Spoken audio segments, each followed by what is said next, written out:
అనుకున్నదే జరిగింది. పుకార్లే నిజమయ్యాయి. టాలీవుడ్లో ఎన్నో సూపర్ హిట్ సినిమాలు చేసిన స్టార్ హీరోయిన్ సమంత ఋతుప్రభు రెండోసారి పెళ్లి చేసుకుంది. కొంతకాలంగా డేటింగ్ చేస్తున్న డైరెక్టర్ రాజ్ నిడమరును ఆమె వివాహమాడింది. ఇవాళ ఉదయం ఈ పెళ్లి వేడుక జరిగింది. గతంలో హీరో అక్కినేని నాగ చైతన్యను ప్రేమించి పెళ్లాడింది సమంత. కానీ కొన్ని సంవత్సరాల తరువాత వీళ్ళు విడిపోయారు. అప్పటి నుంచి ఒంటరిగా ఉన్న సమంత డైరెక్టర్ రాజ్ నిడమోరుతో మళ్లీ ప్రేమలో పడింది. అతనితో కొంతకాలంగా డేటింగ్లో ఉంది. వీళ్ళు డిసెంబర్ 1న పెళ్లి చేసుకోబోతున్నారనే ప్రచారం జోరుగా సాగింది. చివరకు అదే నిజమైంది. సమంత రాజ్ ఇవాళ వివాహ బంధంతో ఒక్కటయ్యారు.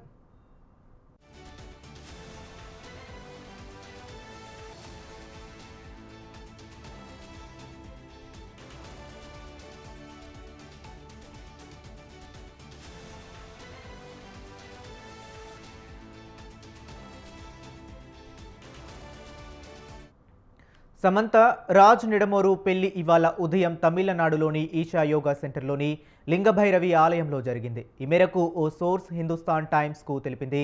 వివాహం ఉదయాన్నే ఈషా యోగా సెంటర్లోని లింగభైరవి ఆలయంలో జరిగింది అని ఓ విశ్వసనీయ వ్యక్తి తెలిపారు. ఈ వివాహానికి సుమారు 30 మంది అతిథులు హాజరైనట్లు సమాచారం. పెళ్లి కోసం సమంత ఎరుపు రంగు చీర ధరించారని కూడా తెలిసింది. నిన్న రాత్రి నుంచే సమంత రాజ్ నిడమోరు పెళ్లి వార్తలు గుప్పుమన్నాయి. ఇంతలో రాజ్ మాజీ భార్య శ్యామలి తన ఇన్స్టాగ్రామ్ స్టోరీలో తీవ్ర ఒత్తిడిలో ఉన్నవారు తీవ్రమైన పనులు చేస్తారు అనే అర్థం వచ్చేలా ఒక పోస్ట్ పెట్టడం అందరినీ దృష్టిని ఆకర్షించింది. నివేదికల ప్రకారం ఆమె రాజ్ 2022లో విడాకులు తీసుకున్నారు.